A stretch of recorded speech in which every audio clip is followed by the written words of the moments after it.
Hello students. So today we will be talking about the cell organelle, that is ribosome. So today we'll be starting with ribosomes.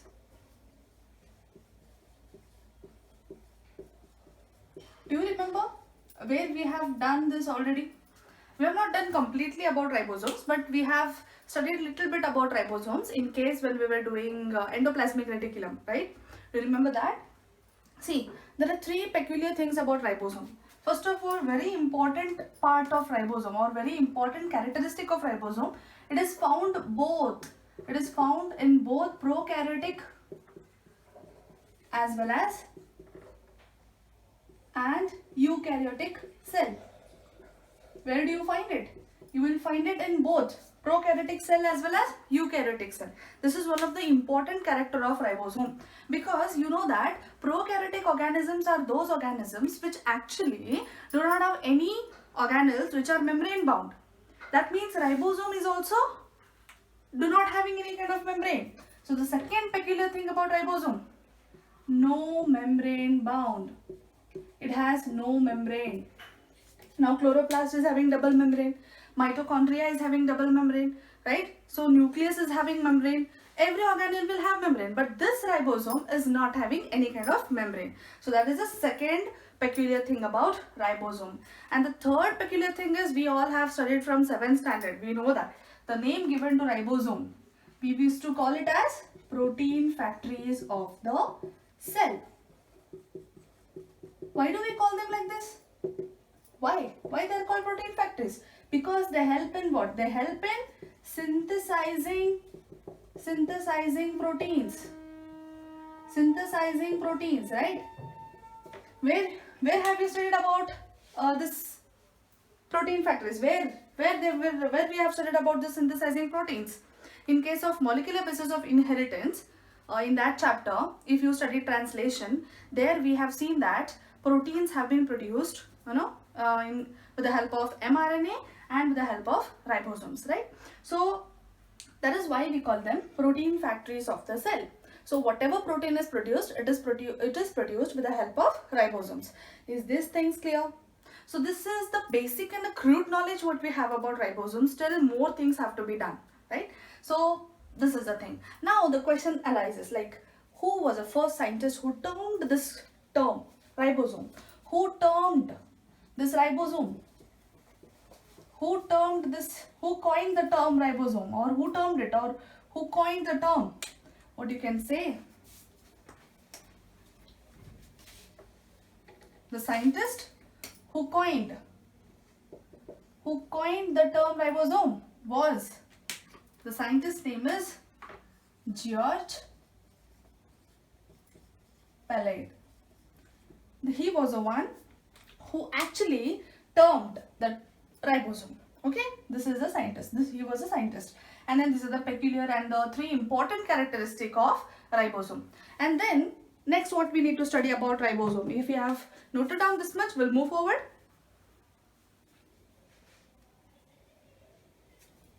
Right? So this was about the scientist, and these were the peculiar characters of ribosomes. Now, what are ribosomes? Now, you know the special characteristics of ribosomes. What are actually ribosomes made up of? See, ribosomes, we call them as ribonucleoproteins. What do we call them? We call them ribonucleoproteins. Now you might have understood. Ribonucleo, have you heard it somewhere? Yes. That means they are made up of two important things, ribonucleoprotein. We call them ribonucleoprotein because they are made up of RNA, which is ribonucleic acid, and it is made up of protein. So this is the composition of ribosome. This is a composition of ribosome. So ribosome is called as ribonucleoprotein. Why it is called as ribonucleoprotein? Because it is made up of RNA and protein. Now again, there is a confusion.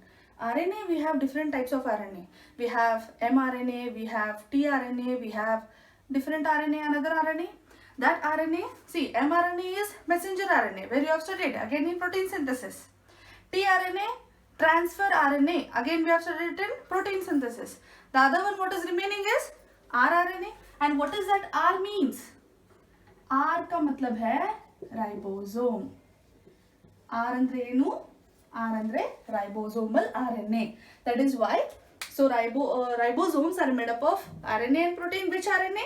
It is rRNA, which is again known as ribosomal RNA. Hope this composition of ribosome is clear now. Yes? Now, so this ribosome is made up of RNA and protein. Clear? Which RNA? rRNA. Now, if you see, whenever we have seen this ribosome, we have seen this type of structure, right? In case of molecular basis of inheritance chapter, we have seen this type of structure of ribosome. And then we will see that there is a mRNA. This is mRNA for which ribosome get attached to form what? To form this polypeptide chain. To form the polypeptide chain. This is how we have studied it. We have seen this ribosome structure like this. Is this the structure of ribosome? What we have two different structure here. So it's important to understand the structure of ribosome. So then we will see what is the structure of ribosome. So ribosome is made up of rRNA and protein. That is why we call them ribonucleoprotein. Now the structure of ribosome. Coming to ribosome's structure. Yes.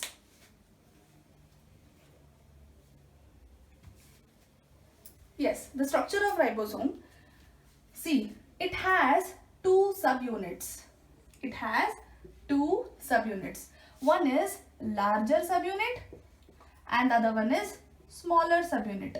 So that's what I just showed you, right? We have seen ribosome like this. One is the larger subunit, the other one is a smaller subunit. So it is made up of two subunits. One is larger and the other one is smaller subunit. Both of them join together whenever protein synthesis is done. Whenever proteins are produced, both of these units have to join. Okay, and that joining, that means they have to get attached. That attachment is done by magnesium. That attachment is done by magnesium. Okay, it's done by magnesium. Now, so this larger subunit and smaller subunit, these are the two subunits this ribosome is made up of.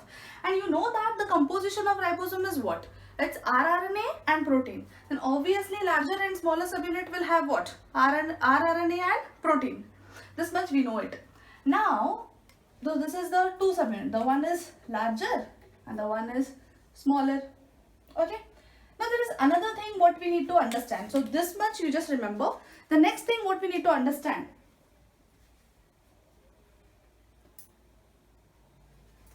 Yes. What is that?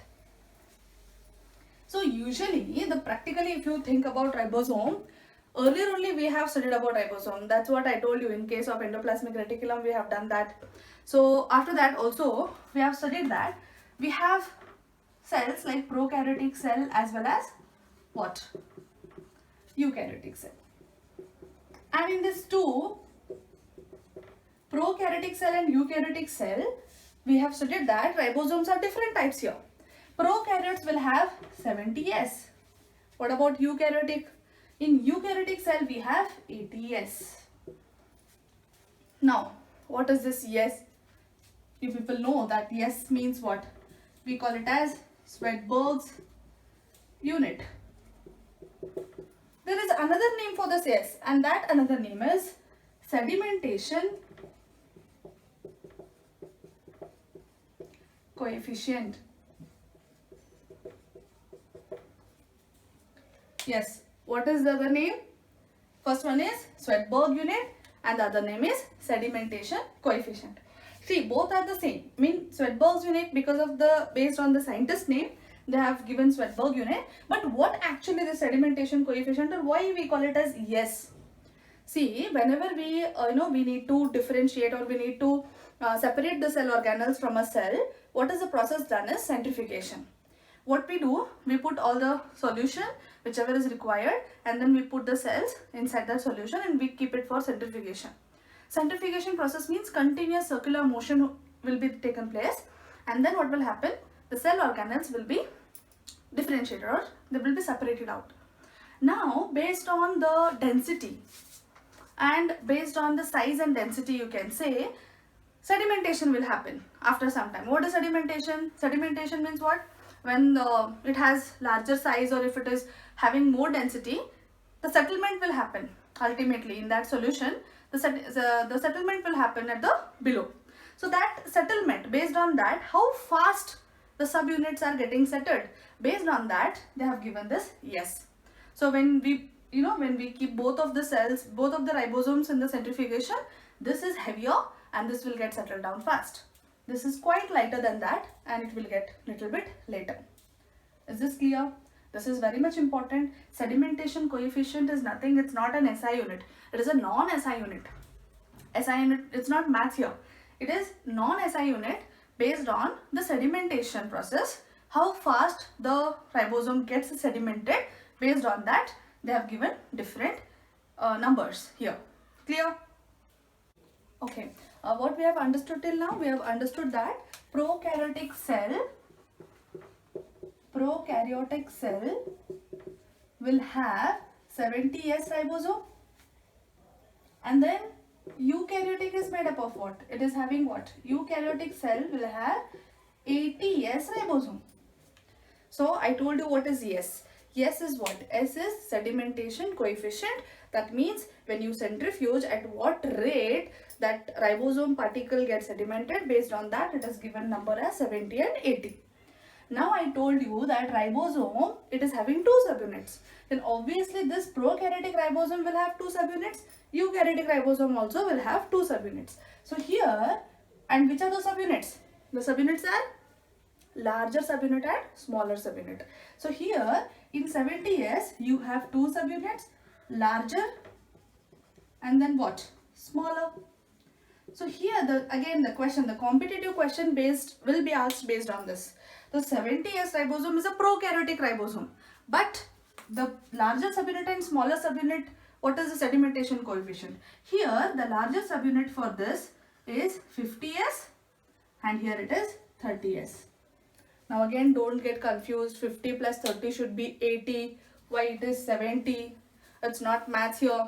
What we are doing, what we are understanding here, ಇದು maths ಅಲ್ಲ ಅಲ್ವಾ, ಇದು sedimentation coefficient ಅಂದರೆ ಎಷ್ಟು fast ಆಗಿ ಅದು sediment ಆಗುತ್ತೆ. ಓಕೆನಾ?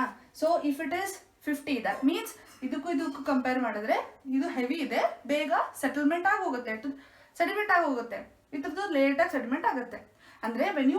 ಅಂದರೆ ಟೂ ಸಬ್ಯೂನಿಟ್ಸ್ ಅಲ್ವಾ, it can be separated, right? Larger and smaller both can be separated out. So separate agi kelag bandaga, this will be the sedimentation coefficient of larger, this will be the sedimentation coefficient of the smaller subunit. When togetherly, when the ribosome is getting settled down, that time the sedimentation coefficient will be 70. I think the concept is clear. The concept clear adre we will go further. So in the same way, 80S is also having larger and smaller subunit. So which are the subunits now? For 80, we have 60S and then we have 40S. So 60S yavdu larger, 40S yavdu smaller. Did you understand? So this is about what? This is about the subunits of prokaryotic ribosome and eukaryotic ribosome. Now there is one more important thing what we need to learn about these things. So I think this much is clear. Yes. Now, okay, so we have understood about the larger subunit and the smaller subunit and all those things. But what is the competitive question asked here? So yen keltar andre, you know that prokaryotic cell and eukaryotic cell. Prokaryotic cell is made up of 70S ribosome. Eukaryotic is made up of 80S ribosome. And this ribosome is again made up of what? Larger and smaller subunit. Alva. So 80 is made up of what? And 70 is made up of what? 70 andre nenpitkoli, it is 50S and 30S. Odd numbers. And here it is 60S and 40s. This is how you can remember. Larger subunit ಯಾವುದು, smaller subunit ಯಾವುದು ಅಂತ ಈ ತರ ನೆನ್ಪಿಟ್ಕೋಬೇಕು. Then, okay, so here the question arises. ಏನಂದ್ರೆ you know that it is made up of rRNA and protein ಅಲ್ವಾ. ಏನ್ question ಕೇಳ್ತಾರೆ ಅಂದ್ರೆ ಇಲ್ಲಿ it's made up of which types of rRNA. ಹಾಗಾದ್ರೆ it is made up of different types of rRNA. That is very much important for you to remember for the sake of exam. So ಇಲ್ಲಿ it is made up of different type of rRNA. ನೆನ್ಪಿಟ್ಕೊಳ್ಳಿ, it is 23S and here it is 5S. So 50S rRNA is 50S subunit. These are subunits. Confusion ಆಗಬಾರ್ದು. ಇದು subunit ಬಗ್ಗೆ ಮಾತಾಡ್ತಾ ಇದ್ದೀವಿ. This is subunits and what we are talking here is about what? Here we are talking about rRNA. It's made up of which rRNAs? I hope it's clear for you. Okay, then this one, the 30, this one is made up of 16S rRNA. So there should be no confusion here. There should be no confusion here. This is all about prokaryotic cell. So it is made up of 50 and 30 subunits. 50 is made up of 23S rRNA, 5S rRNA, 16S rRNA. What about here? ಹಾಗಾದ್ರೆ ಯೂಕ್ಯಾರಿಟಿಕ್ ಏನೇನಾಗುತ್ತೆ? Okay, so eukaryotic is made up of different types again. Illi you have to remember it's what you know, 4 type of rRNA ಇದೆ ಇಲ್ಲಿ. Okay, so larger subunit alli we have 28S rRNA and then we have again 5S rRNA, 5.8S rRNA and then here we have 18S rRNA. These all are rRNAs. These all are rRNAs. So we are talking about rRNAs. ಇದನ್ನ ನೆನ್ಪಿಟ್ಕೊಳ್ಳೋದು ತುಂಬಾ important. So ಹೇಗೆ ನೆನ್ಪಿಟ್ಕೊಳ್ಳೋದು, ಒಂದು idea ಕೊಡ್ತೀನಿ. Both ಪ್ರೊಕ್ಯಾರಿಟಿಕ್ and ಯೂಕ್ಯಾರಿಟಿಕಲ್ ಒಂದು common ಇದೆ. ಯಾವ್ದು common ಇದೆ? You can see here. This is 5S rRNA and this is also 5S rRNA. So ಎರಡೂದ್ರಲ್ಲಿ 5S common ಇದೆ. So this at least you can remember 5 rRNA is common in both. ಹಾಗಾದ್ರೆ ನೆನ್ಪಿಟ್ಕೊಳ್ಳಬೇಕಾಗಿರೋದು ಏನಂದ್ರೆ ಒಂದು 23, ಒಂದು 16, ಇದು 28, 5.8, 18. There is one more peculiar thing you have to remember. ಎಲ್ಲದ್ರದ್ದು ending 8 ಇದೆ. So 8 ಅಂತ ಬಂದ್ರೆ even 8 ಯೂಕ್ಯಾರಿಟಿಕ್. ಅದು ಬಿಟ್ಟರು ಬೇರೆ ಏನಾದರೂ ಕೇಳಿದ್ರೆ it is prokaryotic. However, you are writing NEET exams wherein you will be having options, right? Description baritilvalla. So aramse you can just see the option and then find it out. So 8 anta ending bandre 8 for 80, 84 eukaryotic anta nenpitkolli. And here rest of that 8 idad bit bere enu kelidre 5 kelidre it is common for both. Other than that, if anything else is asked, it can be 23, it can be 16. Again, these two are found in prokaryotic. I hope this much is clear. This is very, very important. ಹಾಗಾದ್ರೆ next question. Okay, so next question ಏನು ಕೇಳ್ತಾರೆ ಜಾಸ್ತಿ ಅಂದ್ರೆ ಕೇಳೋದೇನು ಅಂತಂದ್ರೆ, first of all ribosomes ಎಲ್ಲಿ produce ಆಗುತ್ತೆ ಅಥವಾ where it is produced in the cell. So where is the production? Ribosomes, where it is getting produced. Where ribosome is getting produced? It is produced in which cell organelle? It's produced in nucleolus. Nucleolus gottala. This is cell. This is cell. It has a nucleus. Inside the nucleus you will find this nucleolus. So this is nucleolus and this is where ribosomes are produced. ಹಾಗಾದ್ರೆ again doubt ಬರುತ್ತಪ್ಪ, ribosome nucleus ಎಲ್ಲ produce ಆಗುತ್ತೆ, but ನಾವು ಜಾಸ್ತಿ ಅದನ್ನು study ಮಾಡಿರೋದು endoplasmic reticulum ಅಲ್ಲಿ ಇರುತ್ತೆ, ಕ್ಲೋರೋಪ್ಲಾಸ್ಟ್ ಅಲ್ಲಿ ಇರುತ್ತೆ, ಮೈಟೋಕಾಂಡ್ರಿಯಾ ಅಲ್ಲಿ ಇರುತ್ತೆ, ಸೈಟೋಪ್ಲಾಸಮ್ ಅಲ್ಲೂ ಇರುತ್ತೆ, right? Yes, and it's not wrong also. See, so let us consider this is endoplasmic reticulum. Okay, and then let us consider this is chloroplast in case of plant cells. And then let us consider this is the mitochondria. Then you find this ribosomes. I am showing this ribosome in black. They are produced in nucleolus. After that, it is transferred out from the nucleolus outside the cell. Outside the nucleus, Where exactly? It can be found freely in the cytoplasm like this, or it can be found in the mitochondria also. It is found on the surface of this endoplasmic reticulum, and if it is attached to endoplasmic reticulum, we had given a name for this ER, which actually is attached with ribosome. ಇದಕ್ಕೇನಂತ ಕರಿತೀವಿ? Endoplasmic reticulum which have ribosome on the surface, what we call it as? We call it as rough endoplasmic reticulum, correct? So RER will have this ribosome which is attached.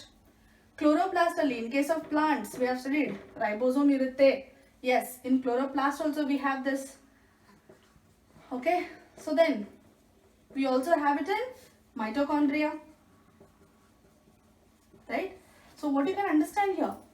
See, they are produced in the nucleolus. L produce agide andre, they are produced in the nucleolus, and where all you will find it? Yes, you will find it in the chloroplast, you will find it in the mitochondria, you will find it in the rough endoplasmic reticulum surface also, and you will find it freely in the cytoplasm as well.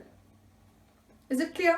Okay, but what you need to remember here, ribosome which is present in chloroplast is 70S, which is similar to prokaryotic ribosome. Even in mitochondria we have this 70S ribosome which is also similar to prokaryotic ribosome. What about rough endoplasmic reticulum? इसके ऊपर जो होता है इधर में इरोंता ribosome ಇದೆಯಲ್ಲ, it is 80S ribosome. Okay, then there is one more question for you people. When I was explaining this rough endoplasmic reticulum, I had told you ribosomes get attached to endoplasmic reticulum with the help of a protein, and the question is you need to tell me which is that protein because of which ribosomes get attached to endoplasmic reticulum. Okay, now there is one more thing I would like to tell you. Whenever they get attached to some membrane, see, also one more thing I forgot to tell you, even on the membrane, outer membrane of nucleus. So nucleus ali, have you seen this type of structures, right? Nucleus is having, even this is double membrane, it is having structure like this, alva? So nucleus melu kuda we have this ribosome attached. Yes, so even it is found on the surface of the membrane of the nucleus, right? Even it is found, I'll be writing it with black, nucleus. So it is found on the upper surface of the nucleus also. Okay, then what I'm talking about is that, see, yavaga ribosome get attached to this membrane, that time only one subunit, that is the larger subunit, will get attached to the membrane. Both the subunits you will not find when it is attached to particular membrane. When it is attached to membrane of nucleus, when it is attached to ER, that time you will not find both subunits. Both subunits will come together, they get attached only when there is production of protein. In the process of translation, you have seen that. So there both of them will get attached. And now there is one more thing which is important here. Ribosome, the upper unit and the lower unit, they get attached. And that attachment is done by one important mineral ion. Which is that? Do you remember when we were doing this minerals? There we had studied about which ion which actually helps in the structure, the attachment of ribosome subunits. Do you remember that? We had done, and it was magnesium. Very, very important one. So the metal ion which actually helps in attachment of ribosomal units, it is magnesium. So how we had remembered, I hope you people still remember that. And these are the area, or these are the place where exactly ribosomes are found. And the ribosomes which are attached to the membrane are always the larger subunits. Whenever protein synthesis is done, that time you will find this attachment of both the units, and that attachment is done by magnesium. I hope I have made this ribosome part clear. Okay, so if anything you have not understood, you can just ask me. So again, we will be doing on that doubt. I can do some other videos and then I can share it with you. So please remember all these things. What is important here to remember is that it has two subunits, larger and smaller. In prokaryote we have 70S, in eukaryote it is 80S, but in eukaryotic cell again we have 70S ribosome. In this chloroplast as well as 70S ribosome in mitochondria. And then we have studied that the George Palade was a scientist who actually coined the term ribosome. And then main function of ribosome is what? Adu important, let us write it out. So function of ribosome, what is the main function? See, wherever it is present, okay, wherever it is present, its function is what? Its function is protein synthesis. Please remember this. We will be studying in detail about this in translation process, and that too in case of which one? In case of molecular basis of inheritance. So this much is all about ribosome. Thank you.